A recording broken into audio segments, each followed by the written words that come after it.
Can you hear any air conditioner noise? Negligibly. Regardless, my filter will automatically remove it. All right, I will not disable the air conditioner. Yep, you can leave it on. Actually, air conditioning is easier to remove than those noises in the NHL streams. I also have a fan on the ground behind me. That's also easy to remove. I'd say I'm good at what I do, but I actually just use an algorithm. The air conditioner is the one where I can't aim it, so it's hitting the microphone. I can't do it. But the fan is behind me. It's not. It's blowing air around the room somewhere over to my left.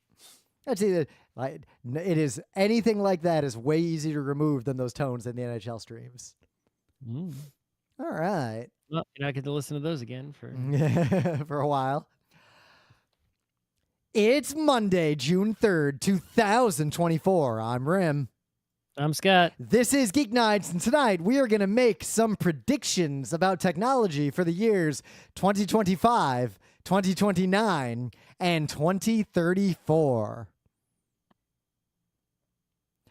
So, I guess we don't have to talk about hockey again for about a year. Well, less than a year, but no hockey's happening. No more Rangers. The bums couldn't get past the Florida men, and that's the end of that. Just couldn't get anything going. I think the thing that I learned was that, more so this season than any previous season, in the online space where all the fans talk about their team, right? The Reddits and the Discords and all those places, right? There seems to be a clear delineation between these fans who are fans of the sports team, right? The way that like someone is a fan of a TV show or a media property, like a Star Wars fan, right? Where it's like they just fucking love it, right? And it's like they're only positive about it. But because sports has this additional element where it's a thing that's actually happening, it's like a game that's really being played for real. It's probably very unlikely to be rigged, where the athletes are actually competing. There is, in addition to who you want to win and who you like, there's who you think will win. Right, your laundry that you're loyal to. There is also just an honest evaluation of what happened in these games, right? Who's better than who matches up, the game analysis, right? And so what happens is, I grew up with grandpa yelling at the TV, parents yelling at the TV, aunts and uncles yelling at the TV. I too grew up in such an environment, though Detroit is siblings yelling at the TV. But Detroit is definitely a different environment from New York. New York is pretty special. Right. And when we yell at the TV, it's like, well, if our team does well, we're like, yay. Everyone does that, right? No one's going to, when the team you like does well, no one's going to say boo. Except those two guys who have the season tickets next to us at MSG. Nothing could make them happy. They boo when the Rangers are good? They don't boo, but I remember I was there where like Kreider scored a goal, and the guy just says, the guy who sits closer to us, just immediately, that was a bad goal. That was a shitty goal. What? Okay. Yeah, he's anyway. Like that wasn't a good enough goal for this guy. I mean, greasy goals are extra good. Actually. Greasy goals is the best kind of goal. I want to see a Michigan. Want to get those? Yeah. Anyway, but there are people like me who, when my team does bad, I say to my own team, "You guys are not doing well. You suck. Do better. Right? Stop fucking up."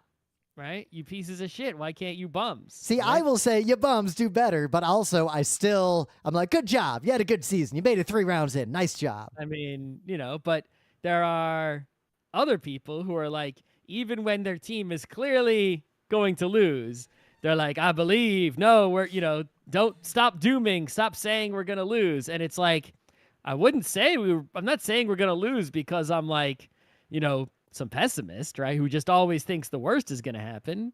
I'm saying that because I see what's happening on the ice, and that's my evaluation. I do go the opposite, though, in that I view sports as I am signing up for this roller coaster, and it's way more fun if you just commit to it like, this is the Mets' year. I think they can pull it off. Down by 4? Well, if we get a grand slam, we're back in this game. Like, that is way more fun to watch sports.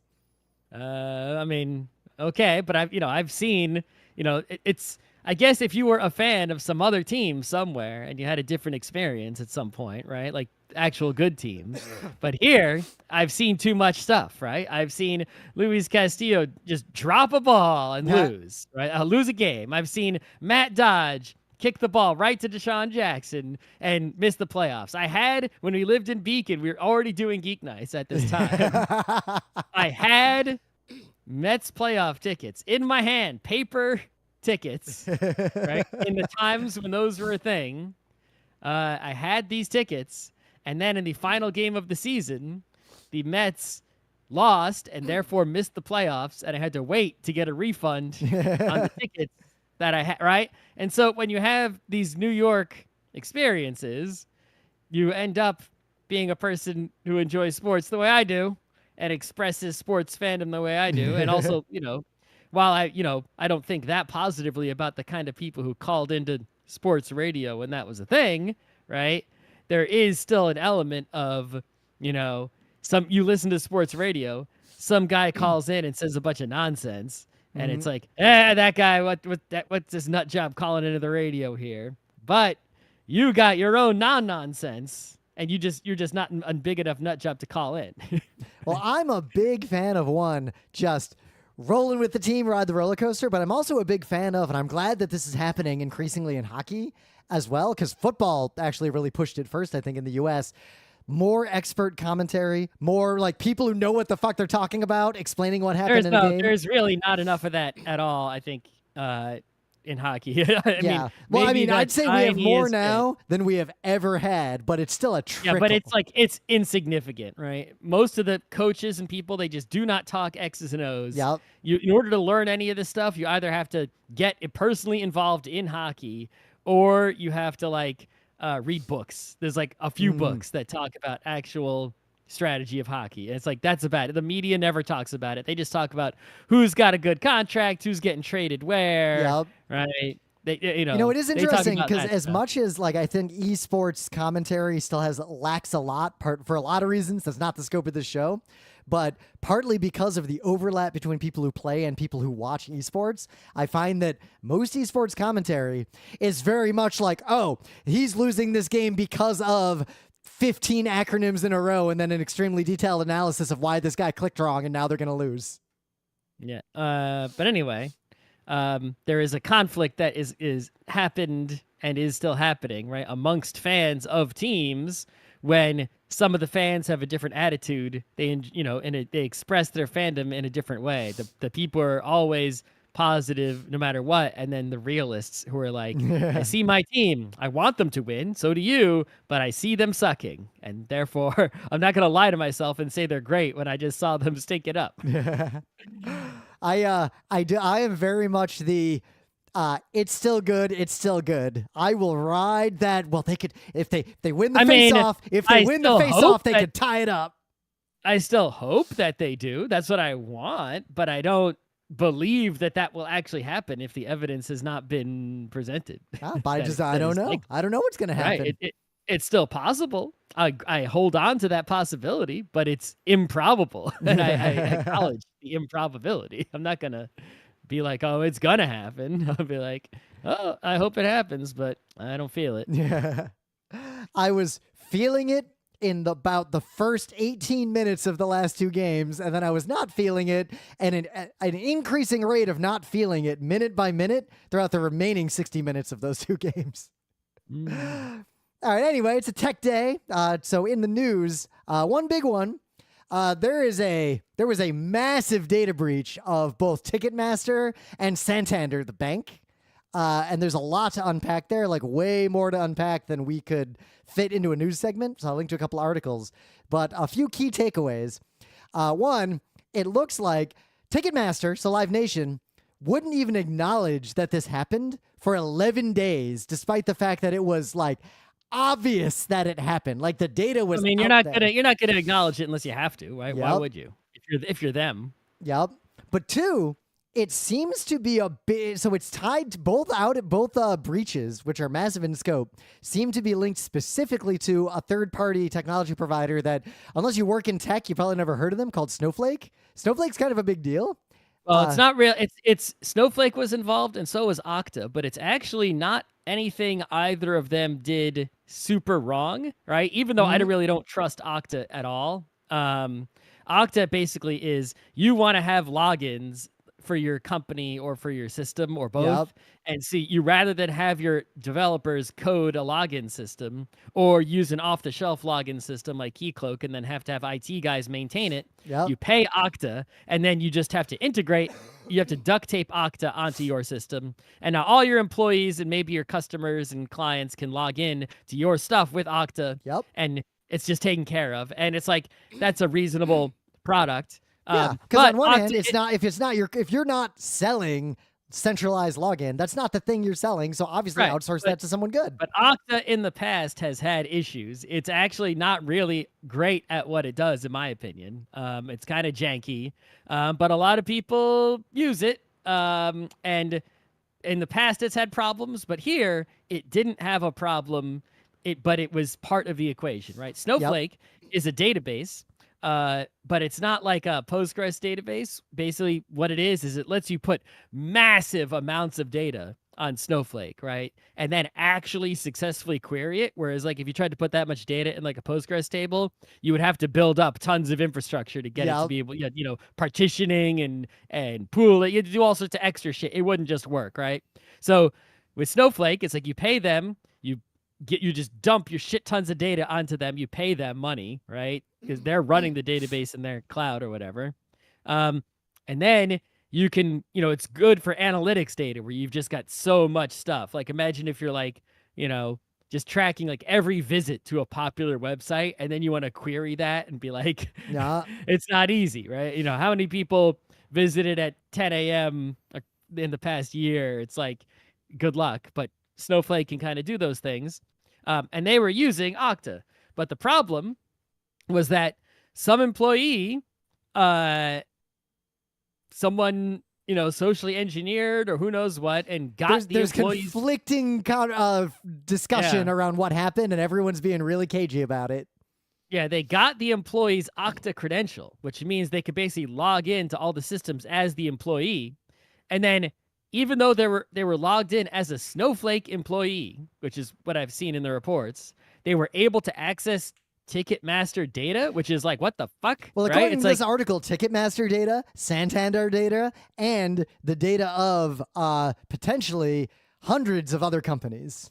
Right. Why does any employee at Snowflake have any access to any customer data anywhere, right? It's like when you provide a service, a technology service where even if you're hosting stuff for some other company, you don't actually, the data that's that company's belongs to that company, and none of your employees should be able to access it, right? Yep. It's like, though in practice, I've definitely found in my entire professional career that level of security and due diligence is basically impractical or impossible for almost any company to bother with and still make a profit, partly because failing at this has almost no consequences. Like, I don't think this will even impact any of these companies materially. No, probably not. Because they don't care. No, I mean, how are they harmed, right? They're not harmed. Yeah. The average user, like people, I think the average person, especially in America, is so inundated with, oh, hey, your data got stolen again, that they just kind of gave up because this isn't like they got into your Gmail. This is like all the data you have on some random company's site is now owned by hackers. Like, you can't protect yourself from that. That's like trying to protect yourself from Godzilla. Even if it's like even if these hacks never happened or whatever, right? These breaches hadn't occurred. The data that they got out of it is your name, your email, your address, your phone number, your encrypted credit card number, and then in the case of Ticketmaster, for example, it might be like your ticket purchasing history, right? And so like most of other than the ticket purchasing history, basically for anyone who uses a computer, all that information is already available everywhere. Now, right? Financial if you really want to know, that could be actually a much more serious situation. But again, it depends on the details of the data. Yeah. But it's like, if you want to know, if you know somebody's name or email address and you want to know their home address or phone number, it's like, anyone can find that. I'm sorry to break it to everybody, but it's like there's really not much you can do except not use computers. Even then, I mean, remember shadow profiles and shadow data? Like a lot of companies will collect public information about you and store it themselves and then merge it with other data sets to build a more complete picture of you. And then if that data gets stolen, at no point did you do anything that caused that data to be in all these people's hands. You participated in society. Yep. Right? You have a social security number and you live at an address, you're fucked. You paid taxes, you paid rent, you had a bank account. Yep. You know, it's like the information is there. You just kind of have to, I mean, we used to have the white pages, which just, right, which is literally you just get a book just on your porch that had like the names and phone numbers of like every single person who lived anywhere near you. Yeah. Right. And that wasn't a problem really. And so it's like you have to, I'm not saying we should like give up on privacy, but I have given up. Like we shouldn't give up, but I kind of have given up. But there is some privacy you shouldn't give up on, right? Like, your personal works that you like, it's like if I write something and I don't publish it on the web and I just keep it on my hard drive, that should probably but I'm backing that up to cloud storage. I've typed things into Discords. Like I will not be surprised when eventually Discord is like, oh yeah, somebody stole every DM you ever did. Like I feel like those things are just going to start happening more and more. Oh yeah. Like I assume anything I've ever typed into any interface, with the handful of exceptions of a few actually secure things that I keep like offline, I am confident. I believe in the privacy of the things that I have not uploaded to the internet. That is true. I also believe in the privacy of my entire ICQ and AIM chat log from my youth because those are so old and obscure that I think that data is actually gone. It would be very difficult. I would actually be like amazed if someone was able to like bring up like my old GeoCities page. Not even amazed, thrilled. If someone has, if someone hacked ICQ and like got all my private communication, fucking publish it on the internet because I want to look at that again because the only copy I have is on a hard drive that died 20 years ago. Yeah, as for my personal data, I even went to floppy disks. I've rescued everything that can be rescued. There is nothing else to be dug up. The end. Yep. So anyway, this is a topic we'll talk about a lot, but the last thing to remember, we did a show on this, I think, a long time ago. A thing you have to remember about all these technologies is that if there is ever a company that a lot of other companies use to do a thing, then if you want to hack a lot of companies, you only have to hack that one company. And like Okta, a lot of companies use them. Google, a lot of companies use them. Amazon, a lot of companies use them. But at the same time, there's almost a, I don't know, not plausible deniability, but like I remember I worked at a company many, many years ago, like a long time ago, and we leveraged some very specific cloud technology, and we've leveraged some very specific Google technology. And our rationale was, if that thing is compromised, the whole industry is so fucked that the impact to us will not even rise above the noise because everybody's fucked. So you got any other news? Yeah, I do have other newses. So, Google has always been secretive about, right, exactly how they rank the search results, right? Because they don't want they want to keep it secret so no one else can make a search engine that's quite as good. If they just told you how it was done, someone can just copy it. Up to a point, because knowing how to do it and implementing it can be very different things at scale. But mostly because they don't want SEO people to be like, aha, that's how they're ranking. Therefore, this is how all I have to do to get to the top of the search results is do this, right? If you know what the ranking system is, if you know what the judges are looking for, then you know how to tailor your performance. However, Google accidentally published some documents on GitHub under the irrevocable Apache 2 license, which is funny. Like, accidentally, somebody published this. And of course, Google, how funny this is. Like, you have to understand how absolutely fucking funny this is. You accidentally published your private documentation on GitHub. With a perpetual, worldwide, non-exclusive, no-charge, royalty-free, irrevocable copyright. So someone fucked up, or it was on purpose. They don't want to say it's on purpose, but regardless, it could be. It could If it be was like on purpose, that is an example of basically information laundering, and that's a topic for another show. If it was 4D chess, like they're trying to mess with people, that would be amazing. It would be, but I don't think so. I think this is just a fuck up. No, it doesn't. If it's a 4D chess, it's a 5D chess. If it's a 4D chess, you got me. Yeah. And it contains a lot of information about how this, it's ranked, and it's thousands and thousands of pages. And basically, it's like, yeah, there's lots and lots of tiny factors, right, that are add and subtract. And all together, you combine those in some way that's incomprehensible to humans because it's so big, so many factors, into determining how the results are ranked for any particular search. But you might not be able to figure out like any like surefire things like doing this will guarantee first place, but you can say, this is a thing that matters. This is also a thing that matters. This is also a thing that matters, right? And what's interesting is the SEO people, right, are obviously the ones who are digging over this the most. And they are both happy to have the information that the leak happened.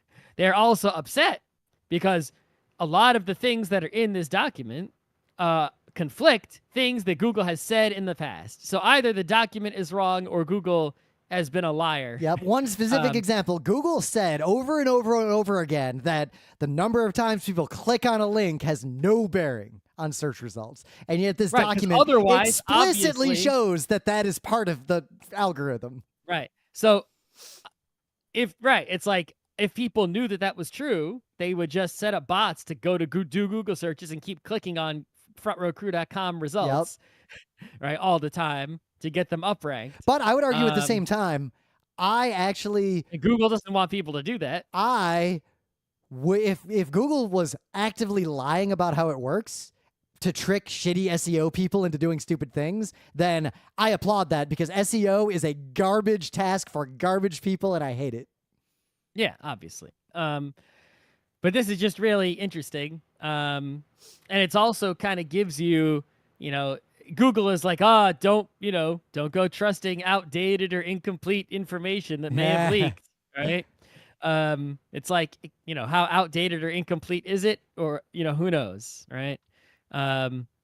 Regardless, this is still a thing that happened. If it were 5D chess, I actually thought of the plausible way this could be an effective attempt to clean up search results. You publish this, and I noticed, like, reading through it, it's like unreasonably complex. Like, the way it works from what I've read of the document so far is like, it's complex to a degree that nobody could understand it.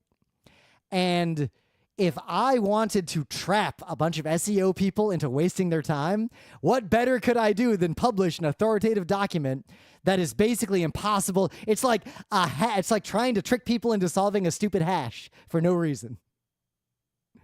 So trying to analyze this might be the trap, if it were a trap, if I don't think it is. Like, I don't think any human understands how this works at this point, and maybe that's why it kind of worked for a while, because it kind of ended up just being fuzzy and voodoo if this is even real.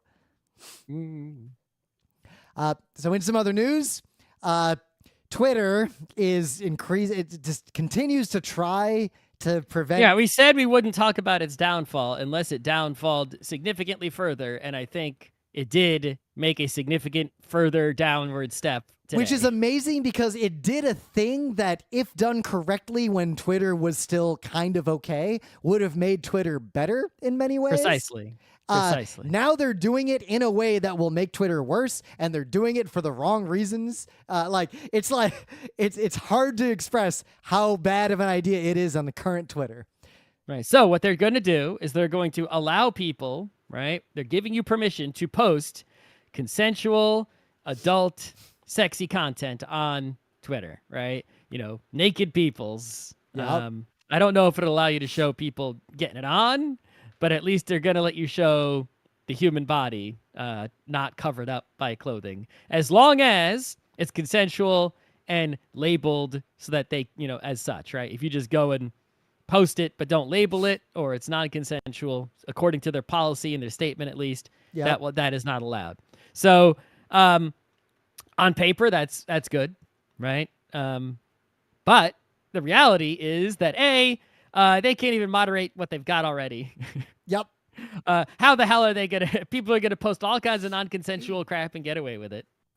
The Twitter user base is shifting to where I feel like this is going to turn into a sea of that very basic, crass style of pornography that seems to be the most popular pornography in the world. Yep, they're doing this to get clicks. Yep. And it's basically like, well, no one's. It's sort of weird, right? It's like usually we talk about porn as like the first technology adopter. At least that's the story everyone likes to tell. Yeah. Right? Because of videotapes back in the day, and it's sort of driving technology forward. Here, this is a cart horse situation. I don't know which direction. Where it's like, shit, our technology, no one's using it anymore. Let's add porn to get users. Yep. I don't think we've ever seen that particular kind of pivot before. Yeah, I mean, usually it's just like porn people do porn and not, like who out there was like not doing porn and was like, shit, we're going out of business. Better add porn as the spice to get viewers. It's like, it would be one thing if they made a new social network that was like porn Twitter. Naked Bird or something. Yeah. But this is going to be, I think, bad. I mean, there probably will be, sex workers and other people of that nature who will benefit from this. But I think actually because of Twitter's lack of moderation, like explicit, like on purpose refusal to moderate, like they've let open Nazis post on the platform again. I feel like sex workers who use Twitter to do this are going to be extremely high targets of shitty people trying to harm or exploit them, way more so than under old Twitter. Yeah, I think the other thing you're going to see a lot, right, is, not just non-consensual, like I took my bedroom photos of an ex and posted them, right? But you're going to also see I pay for someone's OnlyFans and I got all their stuff, and I just reposted it to Twitter. Yep. And now no one's paying for their OnlyFans now, and that's also non-consensual, right? It's like you didn't pay the person, you're just pirating their bod. So, I mean, you can't trust any. As soon as Twitter explicitly allowed the Nazis back, like you cannot trust Twitter no matter what they say. That's like a hard line of there is no word anyone who allows Nazis into their spaces on purpose can ever say to get that trust back. That is a permanently burned bridge. One last little news. This isn't really a significant news. There's nothing really to say about it. But NVIDIA was announcing their new chips that are coming out like in a couple years, like their AI platform. And they called it Rubin, which is my last name, which is funny. Yeah. I mean, I got to say, if I asked... I wonder if the year after that they come out with the DeCoster, we know something's up. Yep, then we know. They're mining GeekNights. GeekNights is like the last source of data for the AIs. I will say, though, if I ask you how to make a pizza... have better, gooier cheese, I'm confident of all the things you could say to me, you would not tell me to put glue in my pizza. No, I would tell you to go and buy more expensive cheese. Yeah. And get a hotter oven. Yep, which are the correct answers. I don't even need to Google that. All right, but anyway, things of the day. So Emily and I went to a cool thing, and it gave me an idea for some content we could do in Geek Nights in the future. But anyway, it was a thing called Animation Speakeasy. And the shtick is they go to a bar, but they rent it out like chairs in a row. People don't have to be drinking. Like they just use the bar because they have a big projector. And they get basically 3 animators to pick each an animated short of some kind. Not one of their own, but just like a short that they think is notable. They screen it for the audience. Then they interview this person about, why did you pick it? Let's talk about it. And then... so the creator might not even be there. Yeah, the creator is probably not there. In fact, in this case, the creators were not there. But so you've got professional animators, but also other people all in a big room. And some people are like on stage, like being interviewed about this work, but then they go to the audience with a microphone and they take commentary, they ask questions. And it's very much like the kinds of panels that are actually good, lively panels at conventions, but in a non-convention space. And it would like the discussion that was had was very high quality. Like I would say the only people showing up to that are people who are very deep into it. Right? Exactly. So one of the shorts that was picked, which I am confident I've seen this before. I didn't realize as soon as it appeared on screen, I was like, yeah, it's like the vaguest, like it's like the tiniest bit of remembering. Like I think I saw this on MTV. Like I think they showed it on MTV. It's possible, but I don't know. My brain might be making that up. I'm over 40. Like anyway, but it's a short film that was made by like two students in 1989, Wolfgang and Christoph Launstein. They were just like students at different colleges, like separate colleges, and they just made this stop motion animation together, and it ended up like, to their absolute shock, nominated and then winning an Oscar. Like one of the first things they ever made just won an Oscar out of nowhere. And it can happen, especially in 1989. And I will say this is like a timeless, all-star animated short. I love everything about it, and you should watch it. It's 7 minutes and 40 seconds long. It is a triumph. It is a treasure. If you do not take something away from it, I'm disappointed in you. And yeah, that's my thing of the day, because even though I might have seen this or I may not have in the past, I saw it recently and it was fucking amazing. And it caused a whole bunch of people in a bar in Park Slope at night to say a lot of words and have a lot of thoughts. So what do you got? What do I have? So, all right, this Mad Max looking thing. Yeah. So there must be in the whole world, right? There are many motorcycles, right? And many of them are custom made. There must be one that is bigger than all the others and heavier. That's just right. There could be like one particular one, and there could be many of that one. But no matter what, at any point in time, there is a biggest of each thing: a biggest giraffe, a biggest elephant, a biggest person, a biggest building. Right. So what's the world's biggest, heaviest motorcycle? Right, is the Panzerbike, and you can read all about it if you click the link to my thing of the day. I'm not going to go over it because it's a long story about these German dudes. But all you need to know is that the majority of the Panzerbike is its engine, obviously, right? And it is an engine from a Soviet tank. It's a tank engine. And that is why it is the world's biggest, heaviest motorcycle. Yep. This is a post-World War II Soviet tank, but not that much post-World War II. Like this is the state of the art of World War II era tank in the Soviet Union. The point is, the engine is capable of moving a tank with a bunch of armor and a bunch of people and a bunch of munitions, and it's moving basically just itself, a person, some handlebars, and two wheels. It can move very easily when it's not burdened with a tank on top of it. See, I want to eventually phase out basically all uses of fossil fuels wherever we can, but I would allow an exception for works of art like this to be driven around occasionally to remind the world of what this kind of thing could be. Obvious. This thing is just amazing to look at. All right, in the meta moment, the GeekNights Book Club book was Walk On Girl, The Night is Short. We did a whole episode on it. The next book club book is going to be some number of the Moomin books. I'm going to make a post and pick an appropriate number of pages for us to read.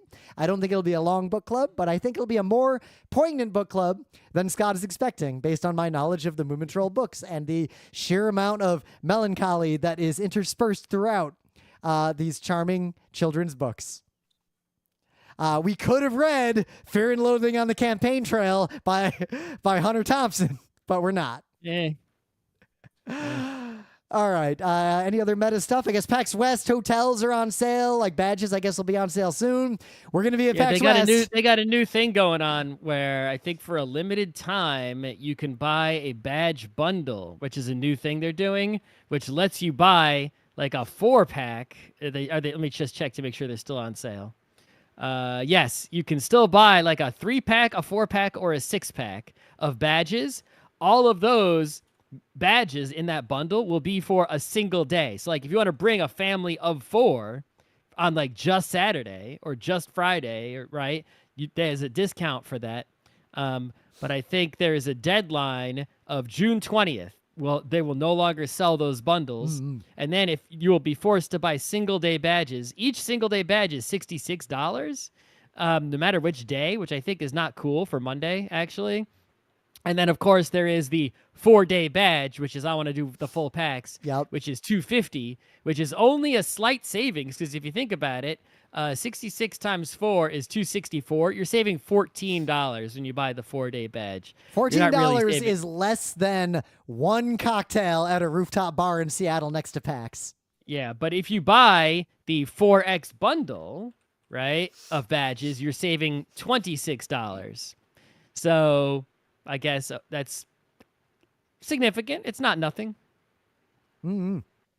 Otherwise, like PAX West, PAX Unplugged, MagFest, just noting, we're going to be at MagFest. MagFest hotel stuff and dates are announced. So if you want to go to MagFest, I advise you to sort out a place to stay as soon as possible because the lottery to get a hotel at MagFest, you are more likely to win the real lottery than to get a hotel room at MagFest. That's not true. The MagFest is like out of hundreds of thousands, or maybe tens of thousands, whereas the real lottery is out of hundreds of millions. Well, I didn't say jackpot. I said win a lottery. A lot of people win like the $50. Win $2? Yeah. Oh, yeah. It's a lot easier to win $2 in a lottery than to win. It's a lot easier to do a lot of things. MagFest hotels are hotel rooms in the convention center at MagFest are one of the rarer things that nerds care about on Earth.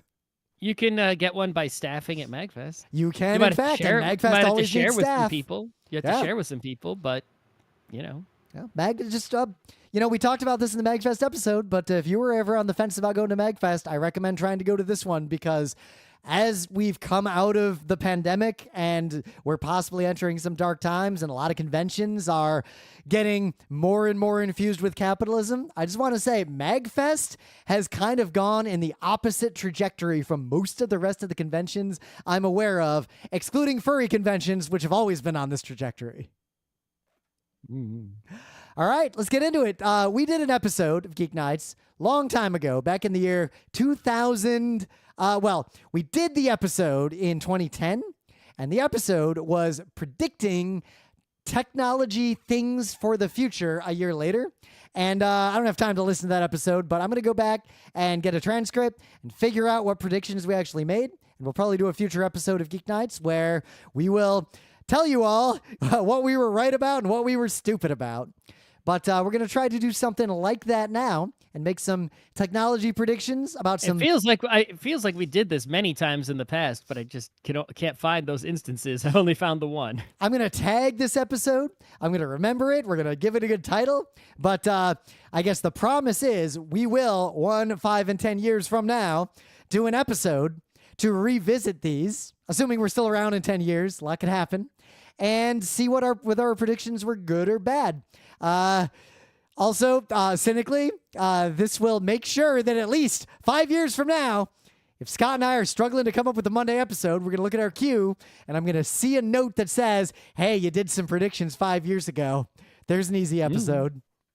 Yeah, I mean, my strategy for predicting is to basically, predict that history will repeat itself, and I will just, by probability, be more right than not. It's not any particular foresight or genius, right? And it's like, if anything out of the ordinary happens, I'm going to miss that.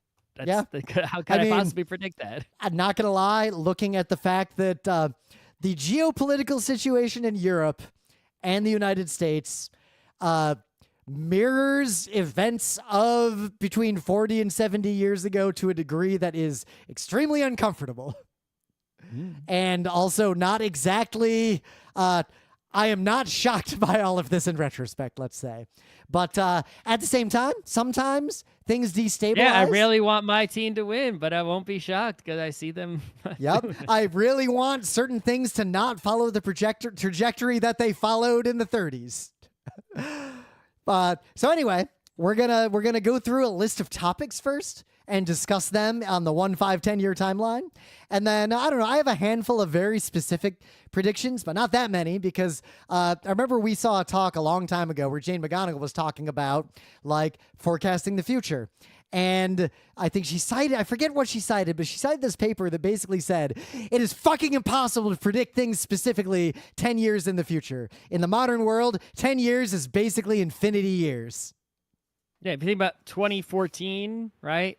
Yeah. Would they know anything that's happening? Like, no, you couldn't have possibly known any 2024 things. But the real thing was it said 30 years was the horizon of you can't predict really anything. So we're not even going to try to predict 30 years from now. Like my 30-year predictions. Yeah, it's like even in the 80s, they're like, what's going to be in the year 2000, which was like 15 to 20 years off, right? Yep. And we were like, flying cars, Jetsons, baby. It's like would anyone other than like someone working at ARPA have said computers are going to be connected to each other and that is going to destabilize society in ways that we cannot possibly imagine? So let's go through the list. We'll start with smartphones. That's a nice prosaic one as I hold my what might be, I feel like every 2 or 3 years I buy the smallest viable smartphone in the world, and it is also the smallest smartphone I will ever own. And I hate that trend, but I feel like that trend is going to continue. I do not think there's going to be a small smartphone in the year 2025. No, probably not. And it really bothers me, and I don't know what to do about it because eventually this iPhone 13, I don't really have that capability. But I don't know. I feel like in 1 year, we're going to see smartphones following the exact same trend they're following now. There's going to be the push to force people to upgrade with increasingly camera-focused features, which is interesting to me because I don't think many people... They don't have any ideas of anything else to upgrade on them. Yeah, it's that and AI, and I don't think smartphone AI is going to do anything different a year from now from what it's doing now. In 2025, there won't be any AI features of smartphones that are in any way different from just asking Siri or Alexa or whatever something today. Or like, the photo, make your photo look better with AI, right? That stuff we already have that today. That's not there's nothing new going to be invented in that realm. It might improve incrementally, but there is no like major development that's going to appear, in next year's smartphones. Yep. I don't think batteries are going to get better in 1 year in any material way. I don't really think anything material is going to change about smartphones in a year. No. I do think if we look at the 5-year horizon, I don't think batteries are actually going to get better. But I do think we're going to finally have won the war of replaceable batteries, like for real. It could be because of various regulations and such. Yep. I feel like Apple's sort of being forced there, and I feel like that is going to happen. Maybe. I actually, even in the 5-year horizon, I don't think much is going to change about smartphones either, because I still don't think a new killer app is going to appear, and Apple is going to continue to try to come up with reasons for people to buy a new phone every year, despite there being no good reason to do so. Yeah, I don't think there will be some major new function, but I think we will see meaningful advances, for example, like in the display department, and possibly... the form factor. True, we're right on the cusp of things like FOLEDs, like actually reducing the power the screens use materially. They're trying to do foldables, which never really quite work. I think foldables disappear in the 5-year horizon. Well, the foldables of the kind they have now are just sort of like, right? But there might be some, flexible action, especially if they can get it to be like thinner. It's hard to say, though, because like thinner doesn't buy anything for a phone beyond a certain point. And I feel like we could get thinner and then we hit this point where thinner doesn't actually matter. But I guess marketing. Like I can see one that's like as thin as an iPod Nano, and like you can actually bend it and it's not a problem, like it's supposed to. It won't break. I don't think we'll have that in 5 years, though. 5 years, yeah, it could. It's It could. I just have don't it. think we will, because I don't think that's going to drive. Because the foldables today did not drive consumer behavior. It's not going to be significantly. foldable. No, not that kind of folding. I'm just saying, like, it'll be flexy. Like, it won't just be sort of solid. Like, you can sort of flap it, like fan yourself with it. But 10 years, I think we're going to see a change. Partly, I think all my 10-year predictions, at least, are going to be predicated on the idea that by then, climate change is going to have hit such a crisis that I think there will be a forced end to the 1-year phone upgrade cycle and the there is a new phone every year like model. I think the new phone every year ends within 10 years, either because governments force it or like manufacturing is fucked over by climate change. Maybe, but I mean, you're still at, like, in 10 years is like, will a smartphone even still be the thing, right? It's like we've had them since 2007, basically, right? Yep. I mean, we had them before then, but the iPhone was 2007. That's when people started actually buying them. There were Palm Trios before then, but that was 17 years ago. We had the PC in the 80s, and that lasted, or I mean, really before then, but the PC didn't really start being in people's homes until the 80s and also the 90s, really. Yep. So, and now in the 2010s, 2020s, PCs stopped being in the homes. Right. So in 30 to 40 years, the PC is fading. So in 10 years from now, in 2034, that puts the PC, I guess, the smartphone in sort of its Windows XP era. So maybe it's peak penetration and adoption, but approaching. But it feels like that's happened already because we're moving faster than we did then, right? It's like there was and a lot of that, right? So I feel like if you sort of scale in the greater acceleration of the present day, we're sort of in the Windows XP now, and in 10 years, there might be something else going down. You know what I do think? I think in 10 years, even in the 10-year horizon, the concept of the portable device that connects you to everything and has a screen is still going to be there. I do think 10 years from now, people will primarily interact with their phones via either some sort of glasses or contacts or something like that. But I think that is impossible on the 5-year horizon. I don't think they're good. Even if they've been working on that kind of stuff for so long and it still isn't been smaller, I just don't know if they're going to be able to do that. I think we'll get there in 10 years.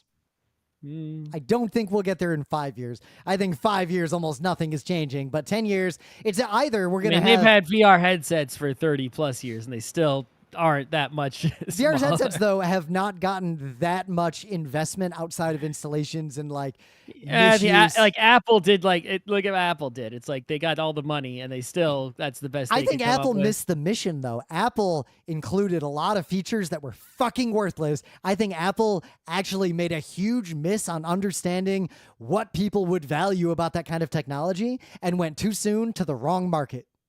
I think that they were like, hey, no matter what we make, it's going to cost this much money. So nobody's going to pay that unless they're a professional, the professional use case. So that's what we had to target. But they never, their professional use case was absolutely fucking bonkers in my professional opinion as a product manager. I've been a product manager for 16 years, like professionally for real. And I cannot fathom who they thought they would sell that to in the professional space. I think, if I'm a CEO at any company and we got R&D people making products, right? I'd be like, okay, give me the product. And if I actually use the product a bunch and keep using it, then I'll be like, this is a winner. It's that simple, right? Do you think Tim Apple is sitting there using his Apple Vision Pro at home? No. Apple's going to be giving up on the Vision Pro after maybe one or two revisions. They'll be forced to cave on that one. One thing I do think is going to happen for sure on the 10-year horizon, maybe on the 5-year horizon, I think most people will primarily type things, like interact with their phone via their voices, because I'm already seeing this trend among the youth of not typing but talking because they can't type fast enough on the phone. I mean, maybe. I'm seeing more and more people talking into their phones, not live, but to generate text than I've ever seen in my life, just in the last year, I'd say, out in public. I also see people like sending voice messages. Yeah, I'm seeing that more and more. I feel like the voice interface is going to happen as people you can't type that fast on a smartphone. Like there's an upper limit of how fast you can type, no matter People, how good I mean, you are people at it. can if they practice, but they don't. Or right? they There was a can if generation- they practice. There were people who could type super fast with like T9 back in the day, but Yeah. it's like they didn't have another option, and so they ended up practicing, intentionally or not. But now, because that isn't required, people aren't forced to type on the smartphone. So like you want people to be able don't. to type if you want to type fast on a smartphone, to put a physical trigger somewhere on it, like you can operate with your thumb or your fingers on the back, and let everyone learn Morse code. Like that is actually like a crazy efficient way to type. But I feel like more typing on a keyboard is going to be seen as a very specialized thing in the future, but that's a different topic. So what about a totally different topic? Game consoles. I think. Well, I mean, Nintendo's going to come out with a Switch successor next year, and it's basically, or isn't a prediction. This is just sort of mostly reported and almost guaranteed, but not officially guaranteed that, you're going to still have all your Switch games on there because you'll log in with your Nintendo account and you won't, which Nintendo has never really done before. Yep. I think this is the digital transformation of Nintendo's consumer side. The Switch is the first console to be supported in a modern way as an online cloud-driven digital distribution type of experience. Right. But then the question is, why would somebody get it if it's like, it's like they're going to have to make games that are Switch 2 only and don't work on Switch 1. Which I think they will. And it's like, well, if the same eShop is open with the same accounts, the Switch 1 isn't really dead. So even though they might not be selling new ones, it's like the market for old ones is like still out there because like you can still get them and you can still play Breath of the Wild. I think that would be a great ecosystem. If you've got an online store, you've got a game console, there's a V1 and a V2, and the V1's real cheap, but it can still play a lot of games. But I think what it'll do is the problem is they come out with new games, right? And it's like, the only reason anyone would have to buy Switch 2 is if the games that are Switch 2 only are so compelling that you're like, okay, I'll upgrade from my Switch 1, and you can, the upgrade path is low friction because you're not losing anything. So, but I think a lot of people will be perfectly content to stick with a Switch 1, especially if games are still coming out for it, even if Nintendo isn't releasing games that are Switch 1 worthy. Other developers who, putting out like most of the stuff in the eShop will be like, why would I make a game that's Switch 2 only to help Nintendo sell consoles? I want to make my game Switch 1 and Switch 2 compatible. I don't need the extra horsepower of the Switch 2 for my game. It's not a AAA game, and I want to get a lot of sales from all those people who still have Switch 1s. And that is going to make it hard, I think, for the Switch 2 to get sales because it'll literally only have Nintendo exclusive and some AAA titles, the only reason to buy it. I think that actually leads to a 5-year prediction there. I would predict that Nintendo and the Switch is one of a handful of consoles that survive the 5-year horizon. But I bet we'll see a Switch every few years. A new Switch comes out, but all the Switch, and maybe they have different names or whatever, but they're all part of the same eShop ecosystem. And old ones get retired, new ones come out, kind of like smartphones, and games get released that will work on like V4 and newer, V5 and newer. No, I think instead what you're going to see is it's already happening, but the expanded and continued success of the streaming games where you don't have to have expensive hardware. You just pay for some service like the Xbox Live or the whatever, and you just get all these games coming to you streamed from somewhere else. Now it doesn't matter what hardware you have. You can have some cheapy hardware, like even just an Apple TV or your Steam Deck or whatever you got that's really weak, but as long as it is strong enough to stream 1080p or 4K video from the web and display it, and that's gonna work, and you can play basically any game with that. You don't need to have a GPU of your own or a CPU of your own. It's in a data center somewhere, and it's like, we don't like that. We've talked about that when it started coming out. We don't like that as game players and game enjoyers, but that's what it's going to be because if you think about the proposition of someone who's not a big nerd, it's like, hey, do you want to buy this big expensive PS5 that costs $600, or you want to buy this thing? It's $50, and guess what? You just pay this small subscription and you get basically every game or you get a lot of games. Yep. And And though, it's think like, about what happened with music. That expanded music heavily for a little while and then destroyed the music industry. right. So it's like a lot of people are gonna, go to the store and they're gonna see, something that's a lot of money and something that's really not a lot of money or nothing, because they're like, oh, my TV, like literally the TV that I just got does streaming video games in itself. Yeah. So someone who isn't big on games but wants to play a game now and then, it's like if they recognize that and use it, it's like they might not ever feel compelled to buy any gaming hardware that's dedicated in any way. Mm-hmm. And I think you could see a lot of gaming hardware just really, I bet we'll disappear see. almost entirely. Along those lines, I think PlayStation will disappear as a hardware platform in 5 years, or like be radically diminished. It'll feel just like be a PlayStation Online streaming service, right? And I think, but what'll people play it on? Because I don't. Well, we'll talk about personal computing next. There'll probably be some sort of PlayStation device, right? Device. It's like they don't make a lot of money selling the hardware. They make the money selling the razor blades. Yeah. They're gonna be able to sell razor blades without having to give away cheap razors, right? Or keep them in stock. It's like, yeah, literally, it's like, yeah, you can already see them putting their games on Steam. They're like, oh, let's just put these games on freaking every platform. I guess I could see Sony giving up on hardware and just putting their, quote, exclusive games on other people's hardware. I think Microsoft and the Xbox turn into the streaming gaming console device that just sits in your house and is streaming from the cloud. And I think Steam becomes effectively the console for the hardcore enthusiasts, and there'll probably be some sort, like gaming PCs will exist for those people, but that'll be a very hardcore niche demographic. Yeah, I think you're going to see, even downloading a game is going to be only for like, PC nerds. And you're going to see AAA games that are going to be like, it'll happen very soon, I think, probably within the 1 year, right? Oh, yeah. A big AAA game that comes out that's like streaming only on Xbox Live Game Pass is like the only place to play this game. Yep. You can't buy it on Steam. You can't get but to it be on clear, a not an online game where that's already happened a lot. We're talking a single player experience only. There's no reason for it to be online, but to lock you into this ecosystem.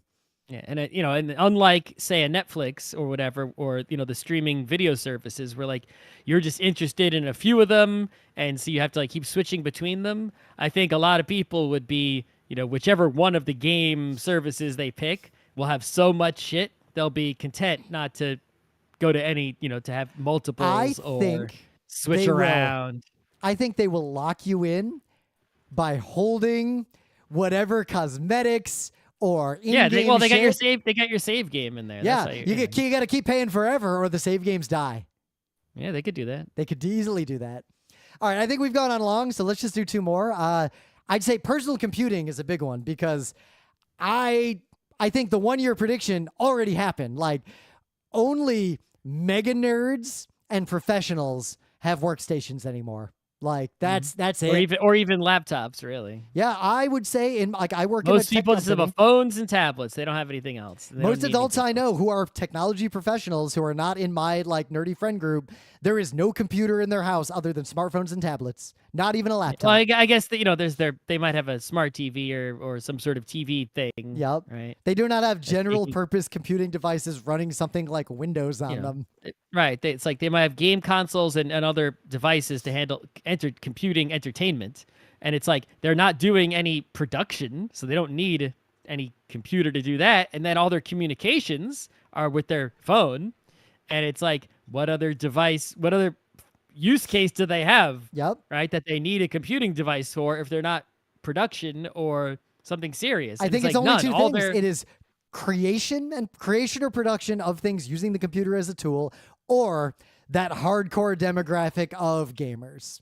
Right. There's, that's what people use computers for. Communications, consumption of entertainment, and then creating digital works. And if you're not creating digital works, which not everyone does, the other two things are now accomplished without a laptop or desktop general purpose computer. Yep. Which leads me to something else that I'm noticing, and that this sounds slightly old crank adjacent, but I feel like it's happening. I have noticed in my career over the last 5 years that nobody younger than me can type. Like you talked about this already in this episode. You're going back to it again. So I would say on a 5 or 10 year horizon with keyboards, like forget the smartphone thing. I don't think 10 years out, people who aren't professionals will be able to type quickly on a traditional keyboard.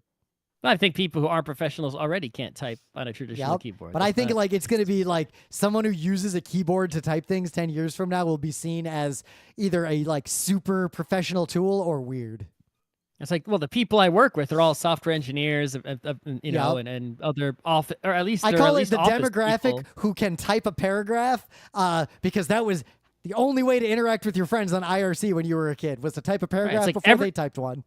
But everyone I work with is like an office worker at least, or an engineer. So everyone can type and everyone knows how to use a computer or a laptop. But if someone has a different kind of job, a different kind of profession, I don't know, a barber or a plumber or an Uber driver or I don't know, any, you know, a non-office job, a non-computer job, why the hell would they know how to type on a keyboard, right? At what point in their life did they practice that and spend enough time doing that? They didn't grow up with one in the house because they only had those other devices, right?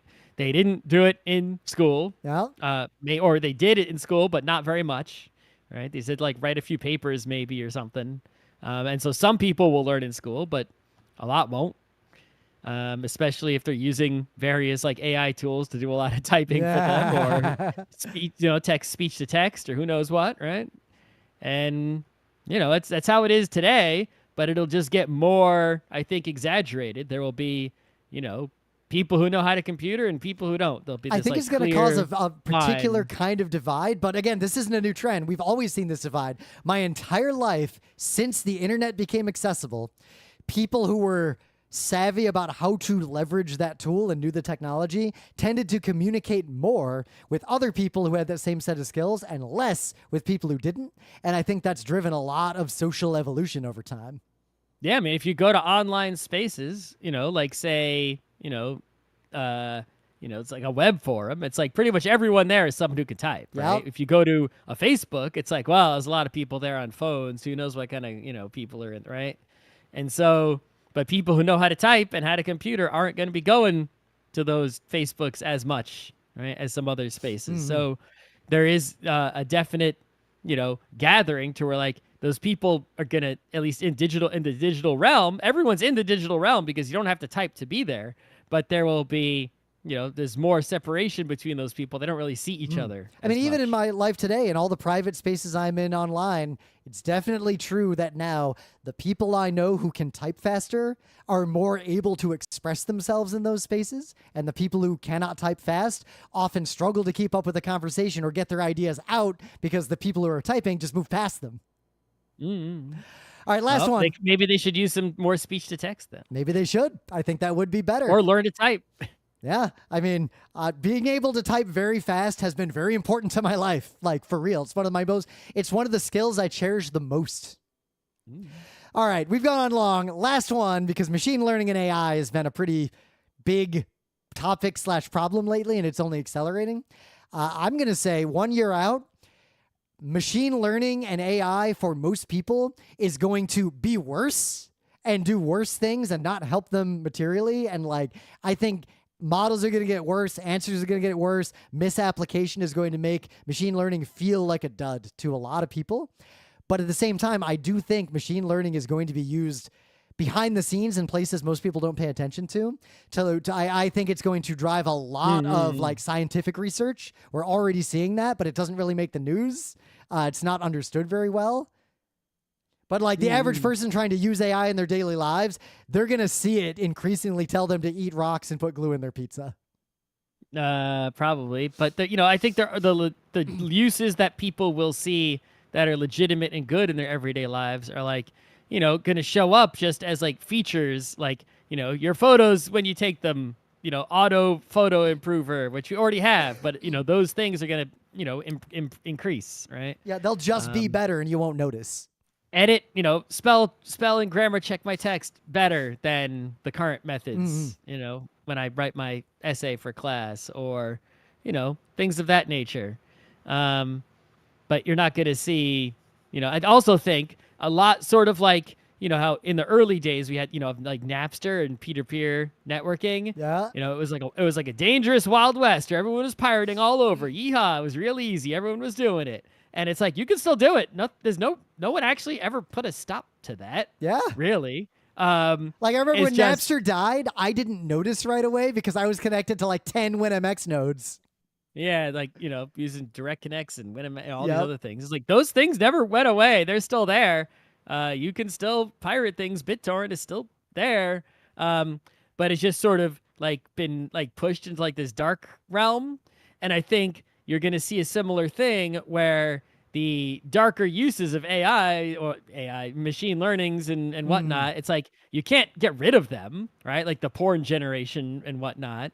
But it's like they can be regulated and pushed into the dark realm where the Napster alikes are. So we're only, people who are in the darkness are going to, make use of them. And the big companies that actually have to have, a legal existence that people are aware of are only going to be able to use it in, certain ways without getting in trouble.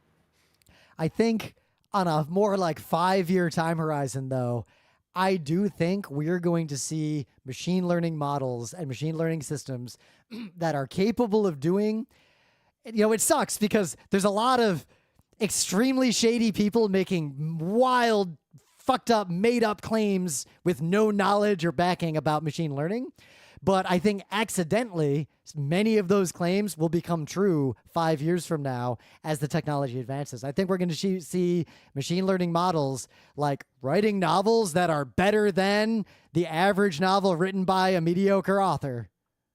I mean, listen, if something upends society in a way that the man doesn't like, right, then they're not going to allow that to happen, right?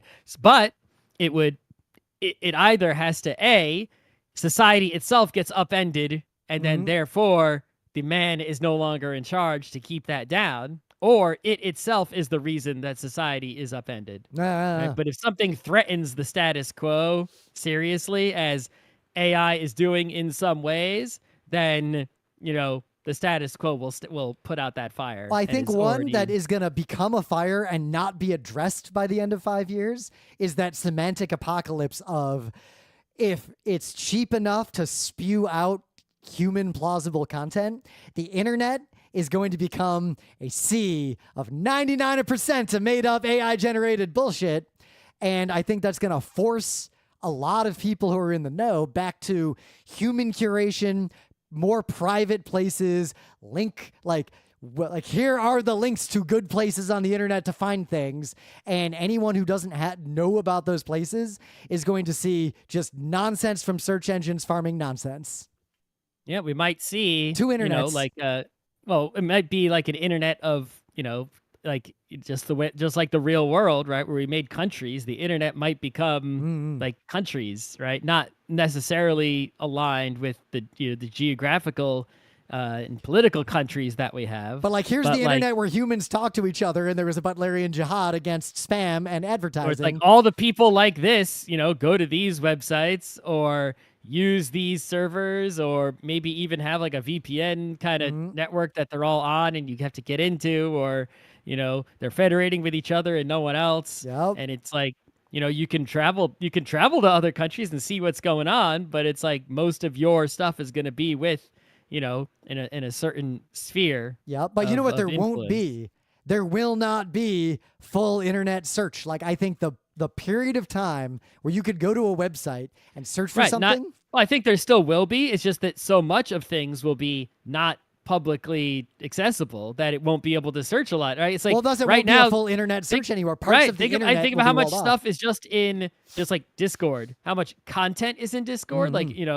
That used to be in forums. It's like how much tech support happened for a particular project, and it's like all that is in is in Discord. So you have to go to the Discord for that project and search there. If you search Google, you'll never find the answer to your question because it's in a Discord for the thing, and you have to find that somehow. If you want to see a wild time and you're a newer listener to Geek Nights, go click on, we have our new Geek Nights forum, and people use it, but go look at the old Geek Nights forum, which we archived. and put Or online. don't. We only archived it out of principle. There is nothing for you there. No, there's no content for you there. What I want you to do is click around it a little bit, because what is shocking to me, like I was poking around it the other day for an unrelated reason, the sheer amount of typing and the sheer number of people typing shit into that thing on a daily basis for a period of about 3 years is just, it's amazing to me how much. And there were tons of forums like that. And all of that has been pushed out of the internet and pushed into private places like Discord, which is also going to starve the machine learning models of content and thus fuel the inside-outside. The outside internet is going to be bullshit, and all the private internet's going to be the only places you can find stuff. All right, I gotta eat. I gotta eat too. I'm desperate here, so I think I will predict that we will be able to 10 years from now still be doing Geek Nights and address what we just said today. We have to live that long. I can make it 10 more years. I mean, I hope so, but it's not anything can happen. You too much skiing going on. Hey, I have transitioned away from sports that I don't see old people doing, and mostly I'm only doing sports that I've seen people over 80 doing repeatedly, which is skiing, running, biking, but not mountain biking. The old people biking are faster than me. Right? I remember, anyway.